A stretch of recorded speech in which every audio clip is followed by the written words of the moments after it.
Well, clearly, based on some of the most recent shows, people know where my head is at as far as keeping an eye on life. The name of our show here, of our podcast. I've been doing a lot, Danny. I've been doing a lot of food shows lately. Okay. So I don't know.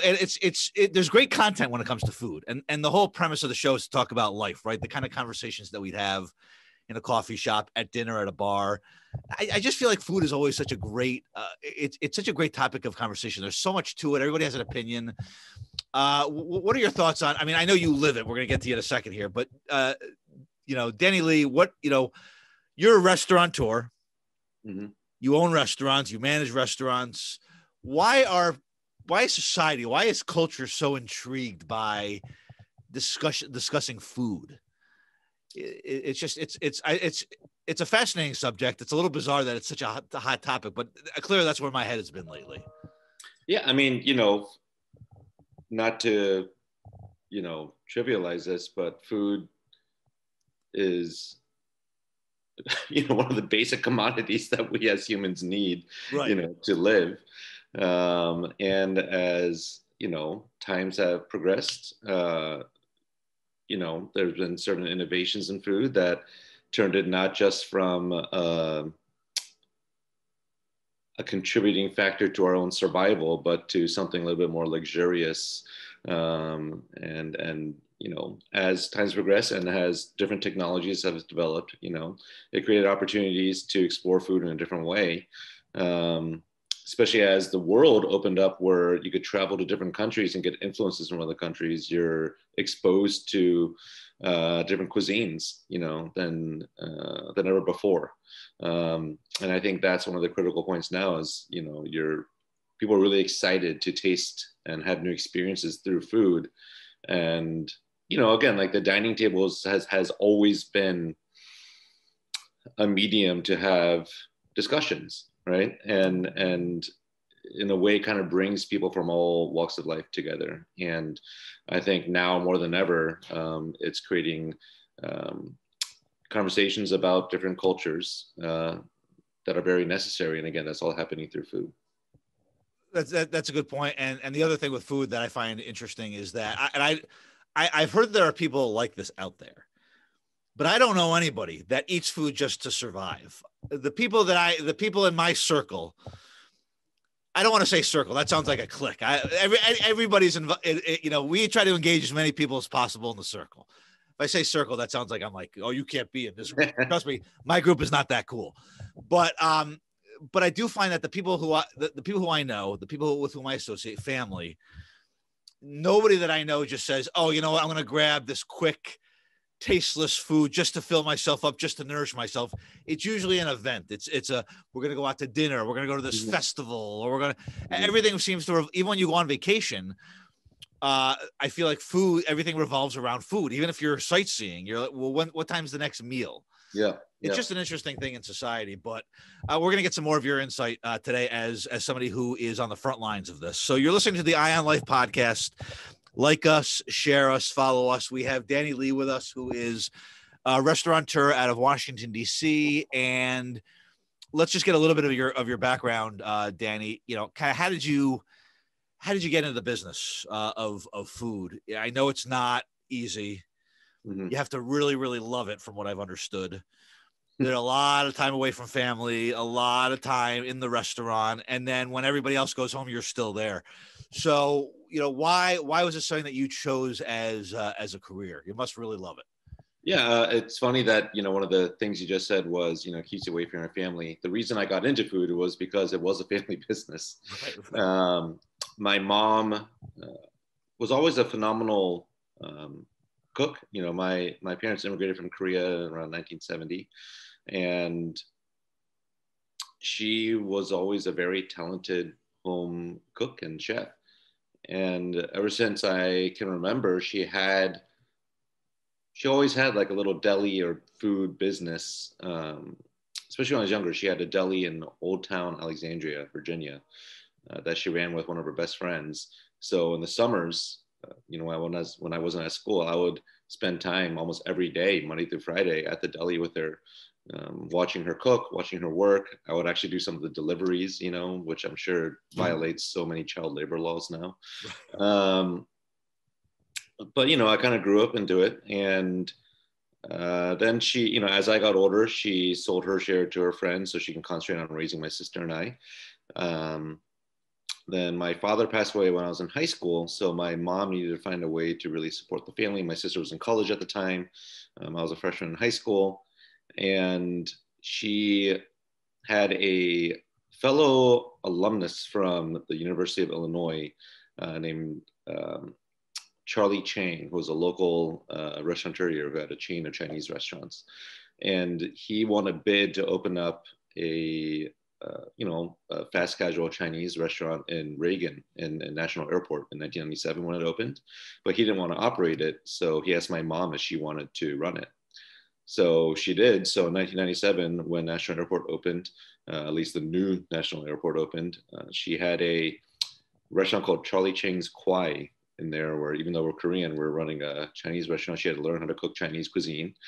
Right. But then she slowly started to implement Korean food there. And this is back, again, it doesn't seem that long ago, but back in 1997, no one really knew what Korean food was.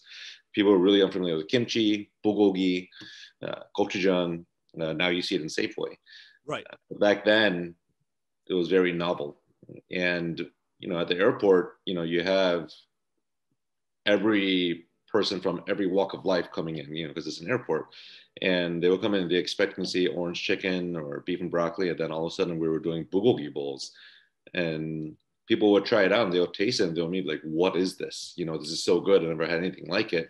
And that's what got our minds thinking of eventually opening up our own Korean restaurant in DC proper, because it hadn't really been done before, a strictly Korean restaurant. There have been some before where they, you know, Koreans always felt the need that Korean food couldn't stand on its own as a restaurant in the city.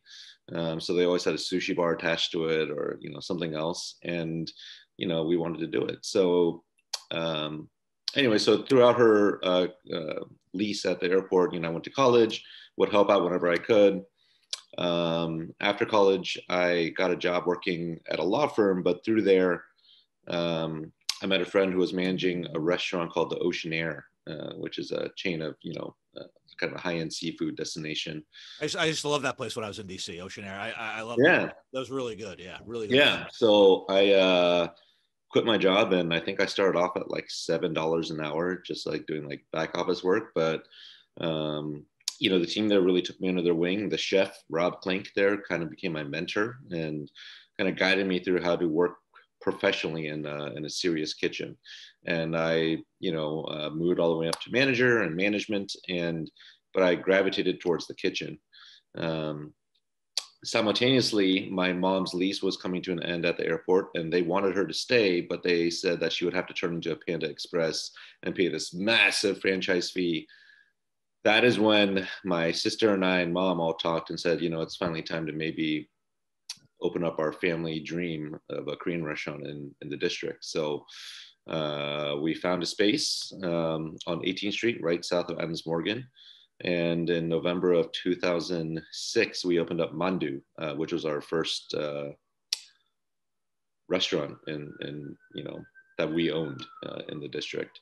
And Mandu means dumpling in Korean. The reason we named it that is because my sister and I's fondest memories of growing up was sitting around our kitchen table, just like folding, you know, dumplings with our family. You know, a lot of families have, you know, time where they play like board games or it's TV night or whatever. Like those are the childhood memories. Ours were literally pleating dumplings, you know, with our mom.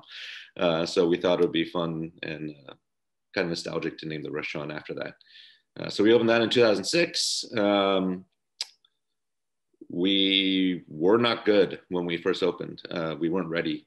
We didn't know how to translate my mom's, you know, authentic home style Korean recipes to volume. I was also very young and very stubborn and very overconfident and made a lot of mistakes. One of them being, you know, I just kind of left my mom alone in the kitchen and I was like, you know, the general manager on the floor. Right. So very quickly we learned that we needed to work together in the kitchen in order to really succeed. So after about 6 months, my mom and I had a big meeting, and we decided to work together in the kitchen. I hired a manager to run the outside, and for them, we kind of took off. So we were able to right some wrongs and work on our recipes and really build. And we were then able to open up a second Mandu location in 2011 in the Mount Vernon Triangle area of DC, downtown. And then from there, I was fortunate enough to meet a lot of amazing people in this community in DC and in the industry that really supported us. And we started to cook together and really hang out a lot. And through there, I met my now business partner and co-chef, Scott Druno. And we opened up a restaurant called Chaiko, which stands for Chinese Korean, which is more of a fast casual model of dining, where half the menu focuses on our interpretations of Chinese cuisine and half the menu is Korean, done in a really kind of fun, fast, and like vibrant atmosphere. So we opened the first location at Chaiko in Capitol Hill in Barracks Row in 2017. And that same day, the original Mandu caught on fire, which is crazy. So it's a bizarre experience to see your baby, your first restaurant, burn down the same day that you're opening up a new venture. Two different sides of the spectrum. What happened there? What was? It was an electrical fire that happened overnight. It was an older building, and basically an outlet shorted and caused, like, it wasn't, huge flames. It was just high heat and smoke. Right. And, it was around 3 a.m. when I got a call, actually, from one of my closest friends, who was coming home from work, and he called me and was like, "Hey, you got to come down right now. Your restaurant is literally burning down." And it was surreal because, I had taken a bunch of NyQuil the night before to just at least get some sleep before opening up a new restaurant. Right. Because I was a little stressed, and I thought I was dreaming. So I like hung up, and he kept on calling. He was like, "This is real. Like, come down." So anyway, so we went to Chaiko that same day, and Chaiko really took off. We now have locations in San Diego, another one in DC in DuPont Circle, and there's another one in Bethesda, Maryland now. But with the original Mandu location, we decided to keep the business. We worked out a new deal with the landlords, and I always had an idea in my head to open up a concept called Anju, which I wanted to be more of a modern and, I guess, progressive, Korean restaurant, not really being held down by authentic or traditional recipes. Anju literally translates to food meant to be consumed while drinking alcohol. So we wanted to have a big bar component to that as well. That sounds like a good combination right there. Yeah. That's a good mix. Yeah. So we opened that up in 2019. So it took 2 years after the fire to put the restaurant back together. But it was almost going full circle. I met my wife, back when it was Mandu back in 2006, at the restaurant, and she's interior designer. So she actually designed Anju. My mom has a section on the menu called Mom and Lee's Classics. And then I pulled in my business partner, Scott, to run. So it was kind of this one restaurant kind of told the story of our family's entire history here in DC, and kind of our growth, and kind of as our circle enlarged and as our family enlarged, that one restaurant kind of pulled in everyone. So our executive chef there is Angel Barreto, who is an amazingly talented chef, who used to be a sous chef under my business partner, Scott, when they ran another restaurant. So again, it was tying in people from all of our lives to build this restaurant. So yeah, that's kind of in a nutshell, kind of our history here in DC. I always find it seems like a lot of the people that own and manage restaurants as they're older have had the experience of a parent or a family member who has owned a restaurant or managed a restaurant. And then they kind of see that from the very early steps of, like, being a server or, a cook helping in the back, to then being able to see the whole operation. Do you find that actually would you recommend that to anybody who is getting into the industry? I feel like you need to almost see it all happen. You can't just be like, well, I don't need to worry about the food. I'm just the business person. I understand that there could be a specialty there, but I feel like you almost, just like you said, you needed to communicate with your mom in the back, right? In the kitchen. Yeah. So how does that how does that all play? Kind of knowing the entire operation. I feel like that's a must in the restaurant industry. It is, and it sounds obvious, you know, Yeah, it but does, but not everyone does it. I know people don't no. want to be, I don't deal with the food, right? That, or I don't deal with the business. Yeah, I get approached all the time by individuals or groups that, you know, have some money and want to open up their restaurant because they think it's fun, and Right. they're like, oh yeah, we're just gonna open a restaurant. Do you have any advice? I'm like, don't do it. Right. You Keep your know, money, save your yeah, money. because if it's a vanity project, you're gonna fail. If you've never done it before, if you've never worked at a restaurant before, and I'm not just talking about like one summer at a beach you worked at a restaurant. You have to really live the life in order to know what you're getting into, and it is not glamorous. It is not what you see on TV. It's not what you read about. It is a brutal, all-consuming job. Even when you're not there, you're working. Right. And Right. uh, you have to be comfortable with that. You need to come to grips with that it's going to at points run your life, um, and you need to be 100% dedicated, and if you're not, you're going to have some problems. Let me ask you this: as far as you mentioned, there's a lot of grind. Mm-hmm. Grind, not grime. I want to make sure we don't say grime, because that's health. Sometimes there is. The health inspectors will be down there right Yeah. away. But there's a grind, and I feel like there needs to be a tremendous amount of dedication. And as I said, you're practically, you're practically living there, and it's almost. But let me ask you this question, because I don't know that I've ever heard anybody say anything luxurious about the restaurant industry. It's all literally blood, sweat, and tears. But if there's one luxury, one thing that you sort of really enjoy, I know you enjoy probably all of it or a good portion of it. But is there something that say like, yeah, there's that one episode on on the show where that actually is accurate?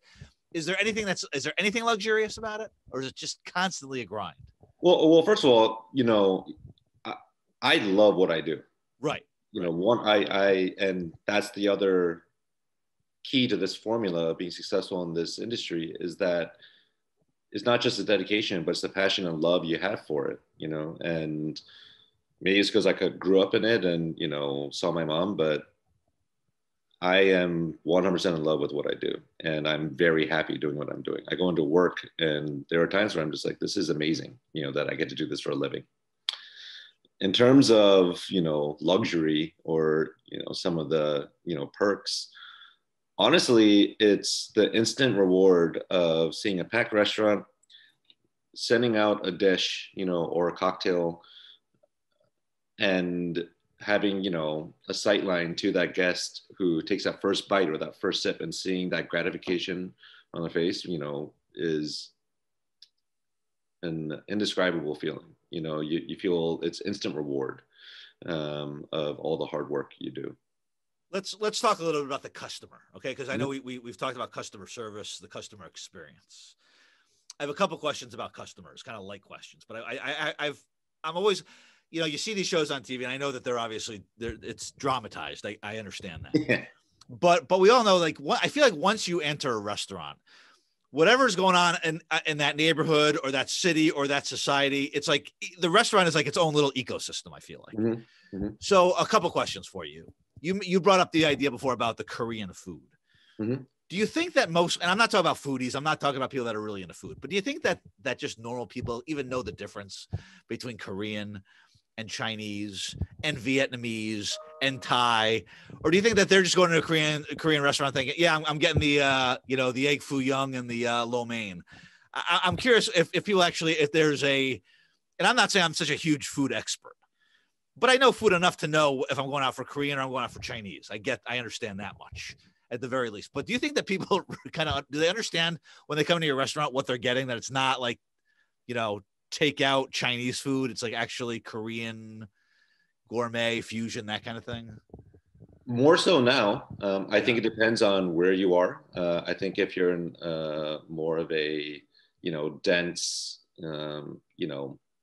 city, the guests that, that are going out to eat are more knowledgeable than they ever have been.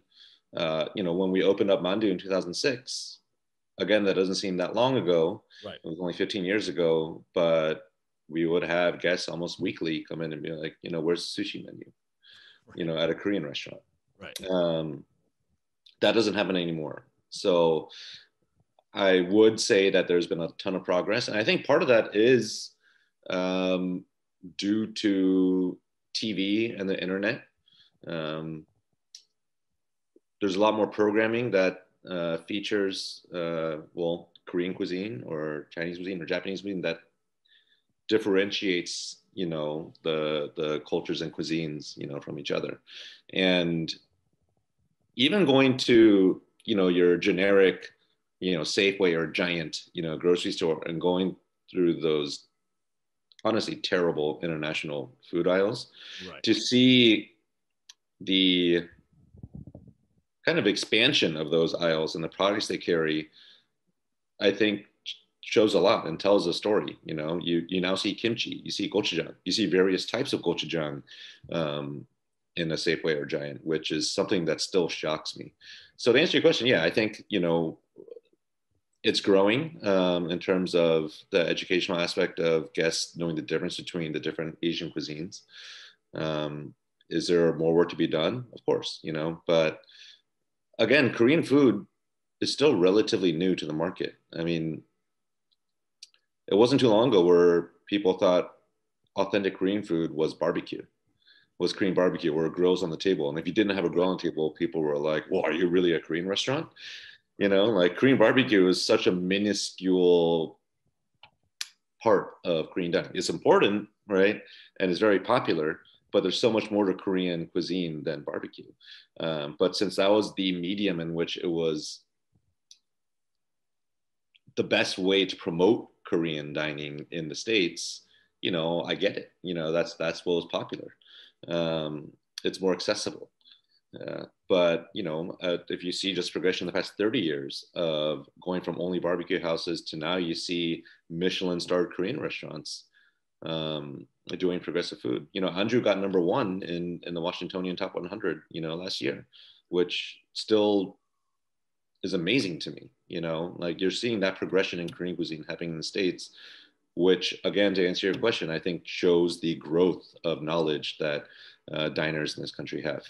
Let me ask you this, because you brought up a good point as far as rankings. Restaurants are always getting ranked, and congratulations on that, by the way. My next trip to DC, which will be pretty soon. I'm definitely stopping in. I could definitely go for some Korean. Yeah, please do. I would love that. That'd be amazing. But my question is, as far as you're ranked #1, and the restaurant business is hard. It's absolutely. I mean, it's a brutal industry. I've said this on the show before. I see restaurants up here in Connecticut. They're there one week and the next week they're gone. And so I'm always really impressed when anybody can have success, keeping it open, sustaining it. Their restaurants, obviously, they've been around for years, for generations, right? And I'm wondering how you do that. How do you differentiate yourself? Because I know, DC has a pretty good dining scene. It's certainly, another, you talk about evolution. DC's dining scene has certainly evolved and can compete with any market, New York, Boston, Philly, right? All that. Yeah. So with the market almost saturated, may be an exaggeration, but how do you differentiate yourself, your restaurants, your food, your atmosphere, your experience to others when there are plenty of other options that people have? Well, #1 is through simple reason that we're cooking, in my case, Korean food. They're not that many Korean restaurants in DC. So right there, that's the obvious answer of how we differentiate ourselves from, the rest of the restaurants here. Secondly, it's about our team and our staff, the dedication they have, the passion they show is amazing. And we give full credit to them of the work they do day in and day out to differentiate ourselves from another restaurant. We run things a bit differently where we try to run with fewer people so that there's more engagement with the guest, from each team member. And they really take that to heart and they have fun with, their staff. It's not, we don't have a script that some restaurants give out to, their staff where you have to do things robotically in this way. You have to say things and phrase things exactly like this. we get very loose parameters. And the one thing we tell them is be yourself, um, be original, because if you're fake, guests will sense that and it will actually detract from the dining experience. I think what's more important now is to have real one-on-one interactions, whatever you're doing in life. And, from the staff perspective, if they're able to be themselves, they're going to have a lot more enjoyable time working at, your establishment than if we were forcing them to be a certain way. Besides that, I don't know, we like to have fun. And again, we're very hands-on owners. So I think that's another reason of how we have been able to stay around for a bit is we're there at the restaurants all the time, and we will, constantly keep things fresh and innovate and go with the times and, try to not be stale. And I think that's the most important thing is sometimes, again, because of how much of a grind this business can be, after a few years, it's not just physically, but mentally you get drained of doing the same thing day in and day out, and part of the way to combat that is to change things up a bit, change the menu up a bit, change the dining room, change style of service, do something so that you are mentally engaged again. And if not, the product is going to become stale. You're not going to be passionate about it, and you close. Yeah, that makes sense. That all makes a lot of sense. I don't know. I don't know to answer that question. It's not like a secret ingredient, right? No pun intended. But yeah. But I think that the obviously, well, the food should be the differentiator, right? Technically, that really should be it. And then I think people, when you go to a restaurant, you can kind of feed off the staff a little bit. You can feed off their enthusiasm, their energy. That's really important. So here's my question to you, kind of a two-part question here.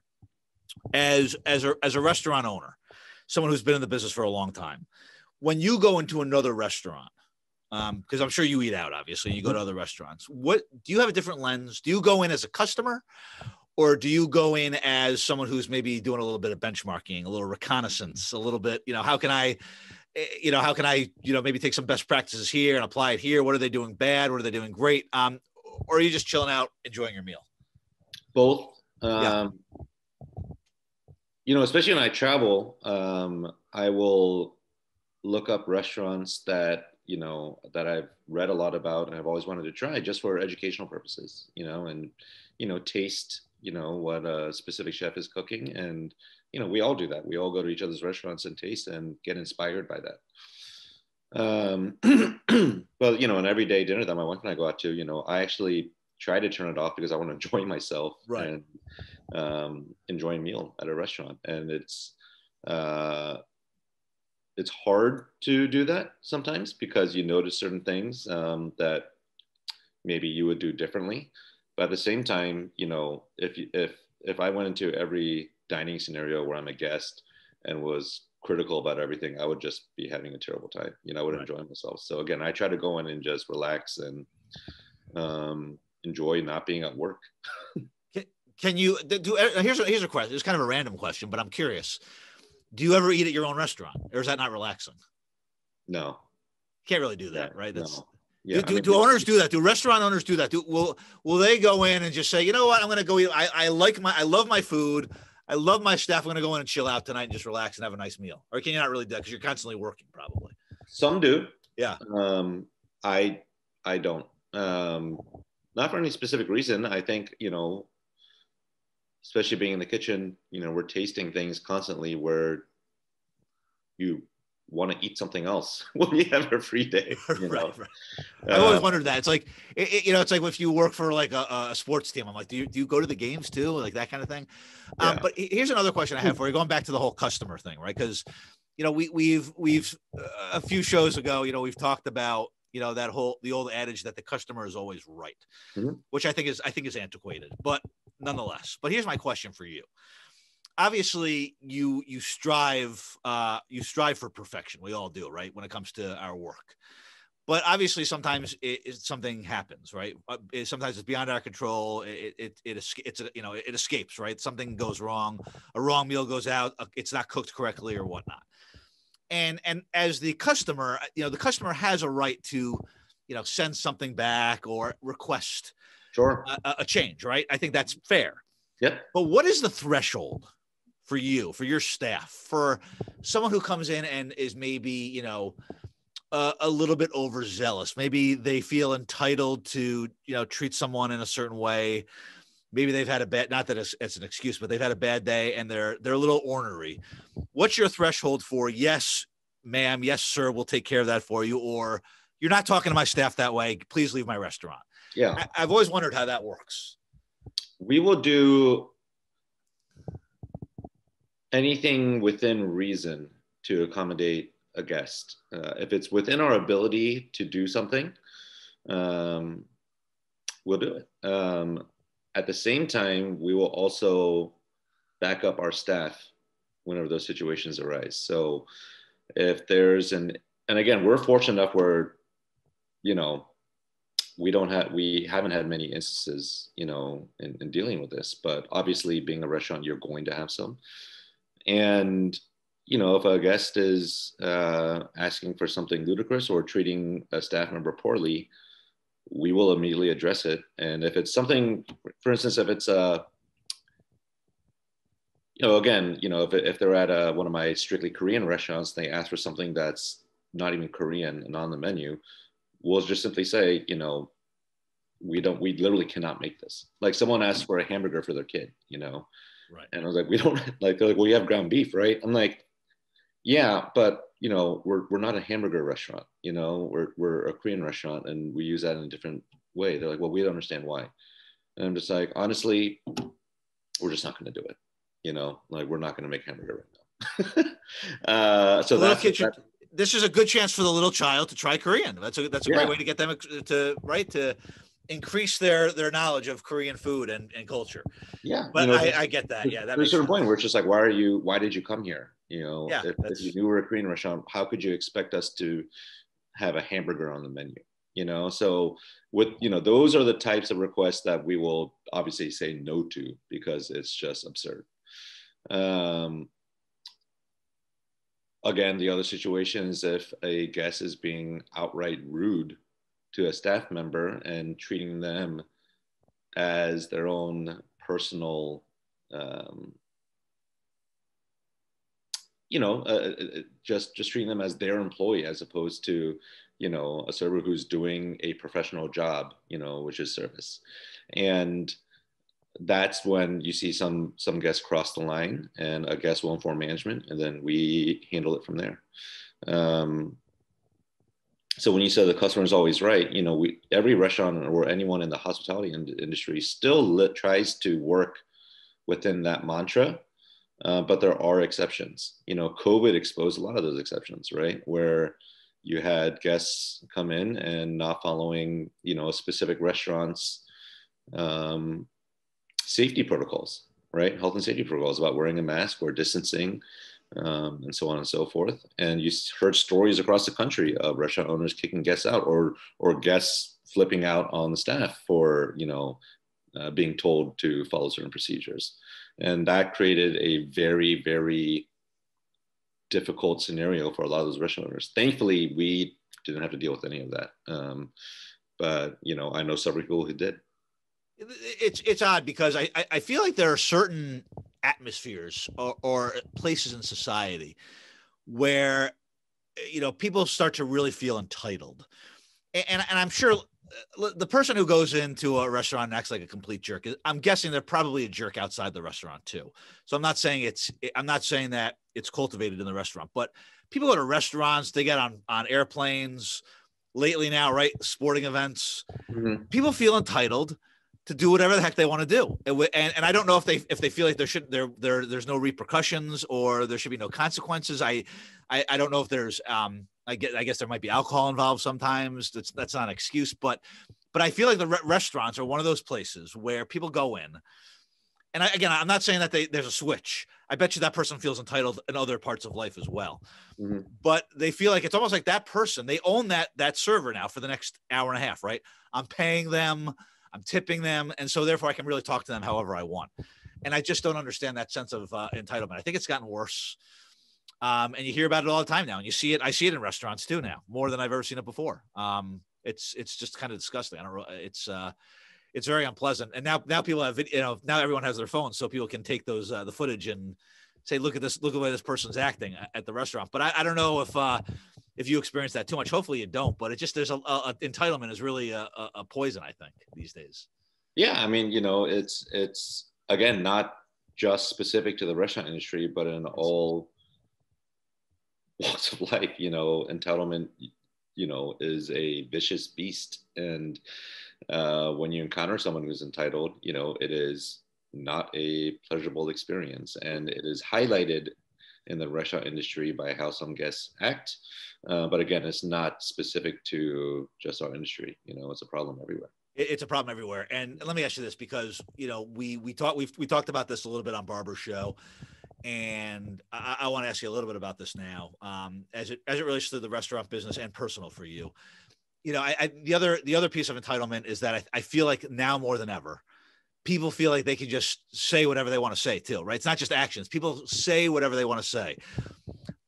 I don't know if there's just not a filter these days, or people just don't care, or people's bigotry and racism is really just, it's been percolating for years, and now it's just exploding, right? Mm-hmm. That was kind of a disgusting graphic, but nonetheless, it should be a disgusting graphic, because it is disgusting. But for you being Korean, and we've had a lot of instances of Asian hate now, with COVID and some of the origins, what people believe to be the origins of COVID, and all that. And I'm seeing I feel like every day now I'm getting on the paper, and some an Asian person somewhere in the country is being just, somebody's coming up and just hitting them, punching them, right? Yeah. It's not just Asians, but it's happening more so now than it's ever happened. Have you encountered any of this? Has this been an issue for you as a restaurant owner, as a person? I mean, I know DC is a diverse community, but is this something that, on top of all the business that you have to do with the restaurant and the challenges, is this now another layer of something that you now have to deal with? So, on a restaurant level, thankfully, none of our restaurants have had any incidents, dealing with, either vandalism or a customer, spewing bigotry, to our staff. We thankfully have not. Well, let me take that back. We had one instance where our chef was trying to enter the restaurant in the morning, had his keys, and he's African American, and a neighbor walked by and was like, "Excuse me, what are you doing?" And he was like, "I'm trying to get into my own restaurant." She's like, "Oh, I thought you were breaking in," And this is in DC. Yeah, and that is absurd. That in this day and age, in broad daylight with keys, someone's getting accused of breaking into the restaurant that they are in charge of, I find to be ludicrous. In terms of specific Asian hate at the restaurants, again, thankfully we haven't experienced that. Personally, yes, I have experienced several incidents, not just in DC, actually most recently in San Diego. The last time we talked actually was on a Tuesday, the night before. I had just arrived in San Diego, went up to check on our restaurant, which is in North County, San Diego and Encinitas. And then after checking in there, my friend, who happened to be Korean American as well, went to a local pub across the street. And as we're outside, a white male approaches us and literally yells, "What are two Japs doing outside of my bar?" And first of all, it's not his bar. And second of all, right. For a racist term, also the wrong term for us. Right. And, ignorance is all. It's people are not just ignorant externally; they're ignorant all the way through. They have no clue what they're saying half the time. And then he proceeded to also call us flat-faced.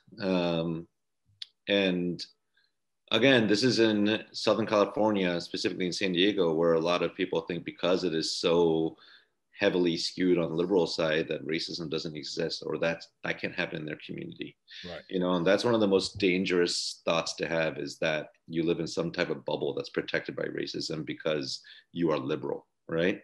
Like, that is not the case. And the more people choose to have that and to choose to remain naive is dangerous, right? So what we've been trying to do And what personally I've been trying to do is utilize whatever platforms that are available to us to raise awareness that racism towards the Asian American community isn't something that just appeared out of nowhere the past year because of COVID and because some people decided to call it Kung flu or the China virus. That is not what's happening.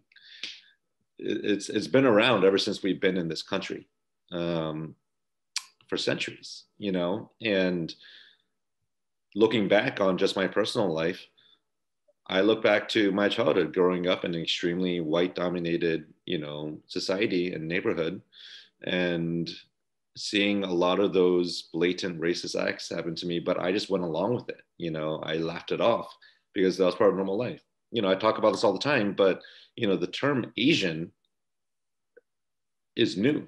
You know, we used to be called Orientals, which right. is used to describe objects, right? Not humans. Mm-hmm. And it wasn't until the 1980s where there was a big push in schools where I remember my school teachers in elementary school saying, all right, class, we have to have a discussion. Orientals are not called Orientals anymore. They're now referred to as Asians.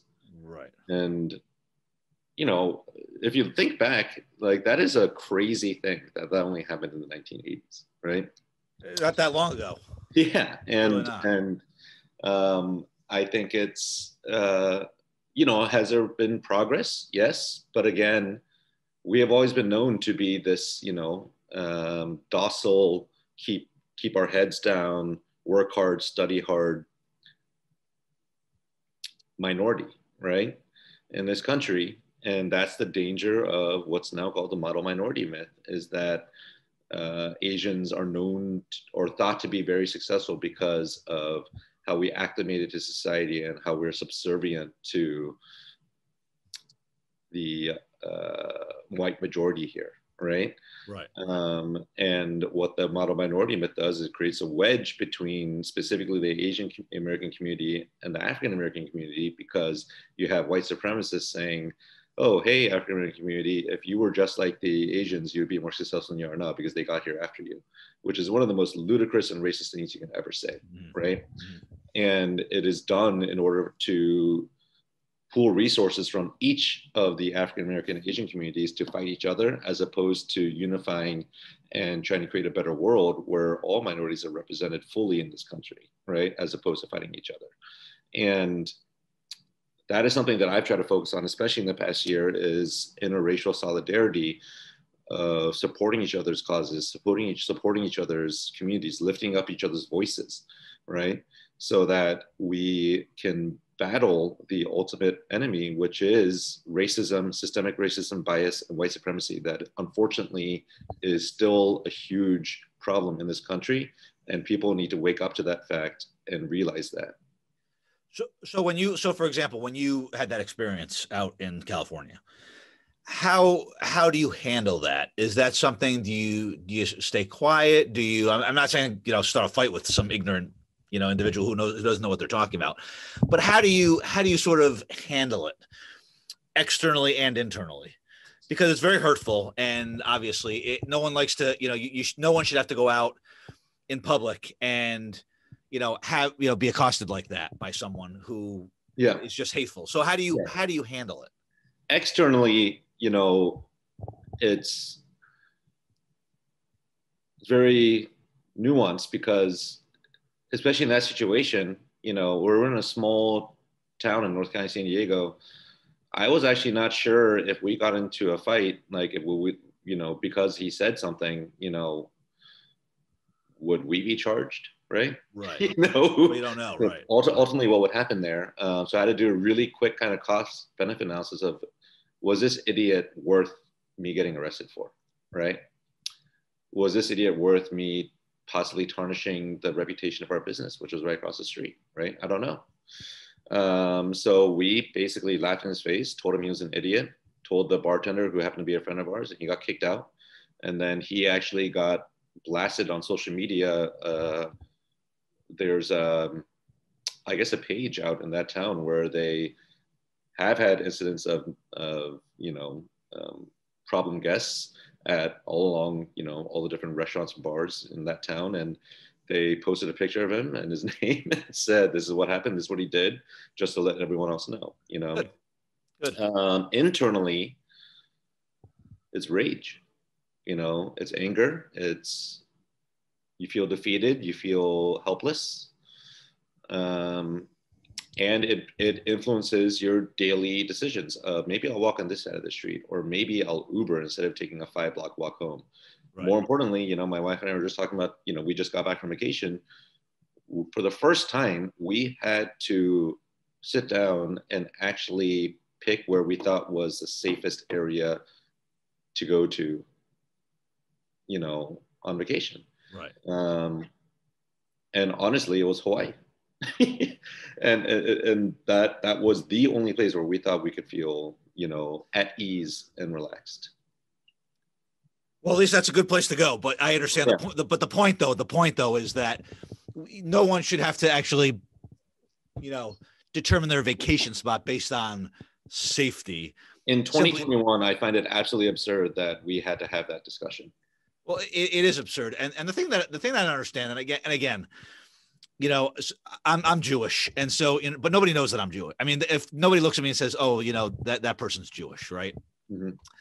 They don't usually know. You can make certain stereotypes about, you know, how Jewish people might look, but, you know, but generally, if I'm walking down the street, I can blend in, right? Because nobody knows my religious background or whatever. And obviously, you know, Asian Americans and people of color and all that, they don't have that, right? Mm-hmm. And the thing that I find so troubling is, and I'll just use, just because it's timely, I'll just use it as an example. There are people that want to spew that kind of hate to you because of their belief of where COVID originated. Like it's your fault, right? They see someone that's Asian, they have this association with something that has happened, and it's the epitome of stupidity and ignorance to hold someone responsible who might look a certain way based on what you think, how you think something might have originated. Mm-hmm. I've never understood that, because, you know, there's so many people. We all have I'm sure there are Asian people that you disagree with their views on society, right? Yeah. I'm sure, just because it's not like, well, all Asians feel this way about this topic.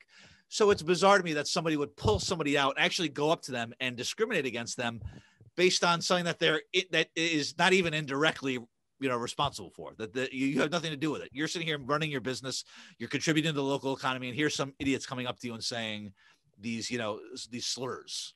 Yeah. I know, and I'm coming at, I'm not saying I'm like a hero by any means, but I'm coming at it from somebody who's rational. And I understand most people who are spewing this kind of hate are not rational. Yeah. And you can't have that conversation with them. You've noticed that too. Like, if you tried to educate that guy, he wouldn't hear it. I guarantee it. Again, this is what brings me back to the point I was trying to make, that racism against the Asian American community is not new. It has been around for a long time. COVID gave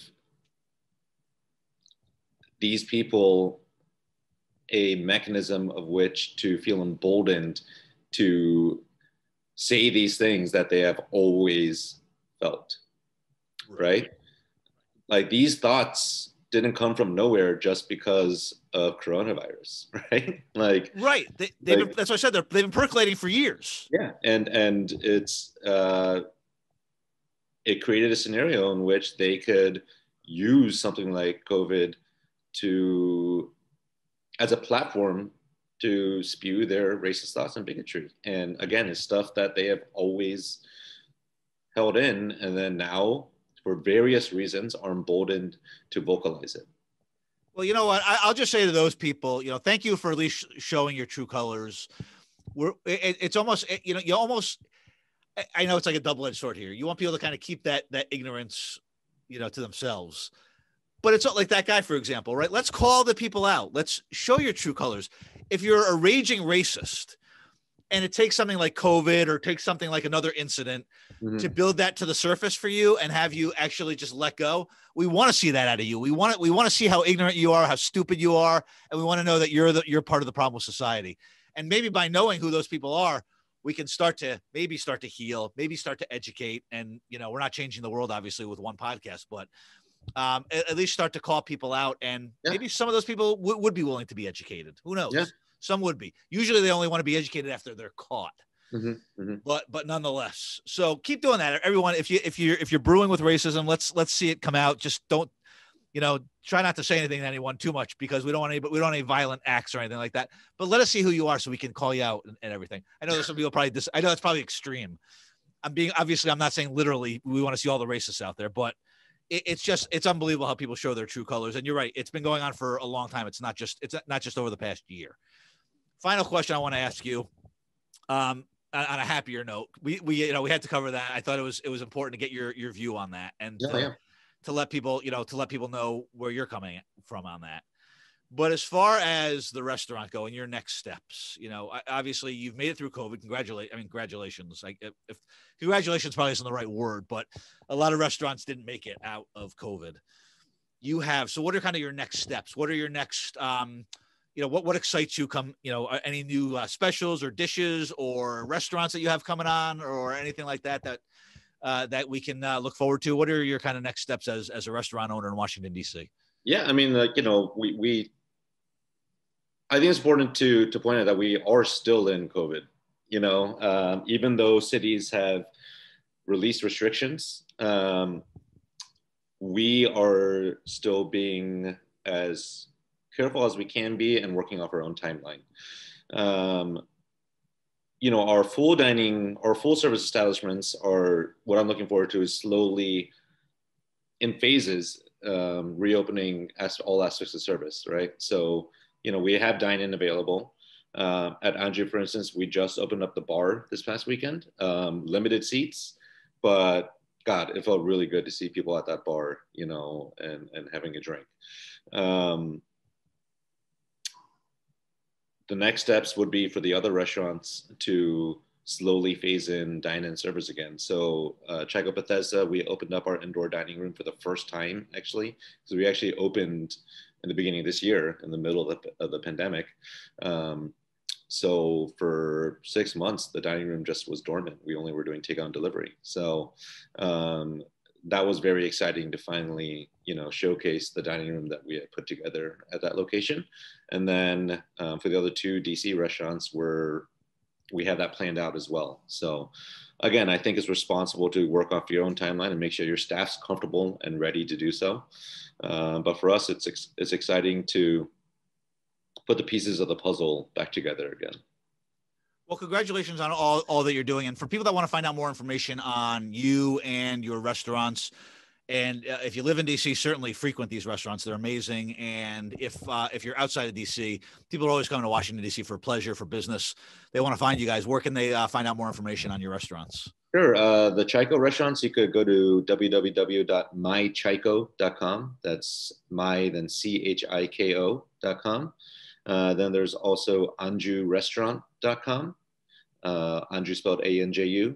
And then there's Mandu DC, MANDUDC.com. So no excuse to not find you guys on I know social media and the websites. And I said just DC, but you also have the place out in San Diego area as well. Yep. So plenty of opportunities, East Coast, West Coast, Midwest. It's easy to get to. I really want to thank you for taking the time. You do obviously great work down in DC. You're contributing to the local economy, to the cultural scene, to the restaurant scene. So there's a lot going on. So I know you're busy. So thanks for taking the time to be with us on the Ion Life podcast. Of course. Thank you, Brian. Really appreciate it. Danny Lee, who is a restaurateur in Washington, D.C., joined us today on the Ion Life podcast. And again, we talked food. I said this before, but we're taping this right around lunchtime. So I feel like I need some Korean now. There's not a ton of Korean up in here in Connecticut, but there's enough. I can find something for sure. I'm certainly craving that. And I actually love Korean food. And I actually was one of those people at one point that did not know the difference between Chinese and Korean. Sure, yeah. I do now. One final question. Signature dish, just for anybody that's still kind of confused about what Korean, Chinese, Vietnamese, what's a signature Korean dish that somebody can safely order and in all likelihood enjoy if it's their first time? I mean, bibimbap is the kind of the gateway into Korean cuisine, and when done correctly, it's a beautiful dish. So, because it highlights properly cooked Korean rice, short grain rice, which is vital. Korean barbecued beef, bulgogi, which is really thinly shaved beef that sits in a marinade of, sesame oil, sugar, soy, garlic, black pepper, a fried egg on top, and then an assortment of delicately prepared and individually seasoned vegetables that, when combined, creates this harmonious dish that is very unique to Korean cuisine and taste. With gochujang on the side, which is a chili-based condiment that is ubiquitous in Korean cuisine as well. So I would say bibimbap is, if you're unfamiliar with Korean cuisine and aren't feeling too adventurous, that's a dish that can really expose you to the beauty of Korean cuisine. It sounds it sounds delicious. It's certainly lunchtime, and Korean fare may very well be on the menu. Danny Lee, thanks again. Thanks so much. Keep an eye on Danny Lee. Keep an eye on your local restaurants. They need us now more than ever.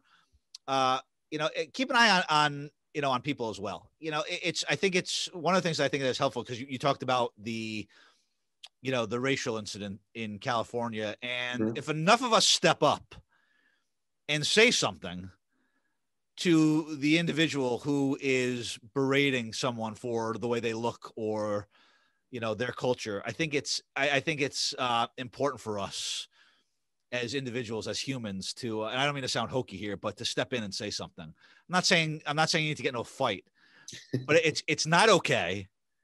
It's not normal, even though it's becoming normalized. And I think that if I saw something like that, and anybody else sees something like that, keep an eye on it, because if you say something and that person's being a bully, we know what happens to bullies when you look them in the eye. They often turn the other way. So certainly keep an eye on everyone, your friends, your family, and others in society. And as always, keep an eye on life. Until next time.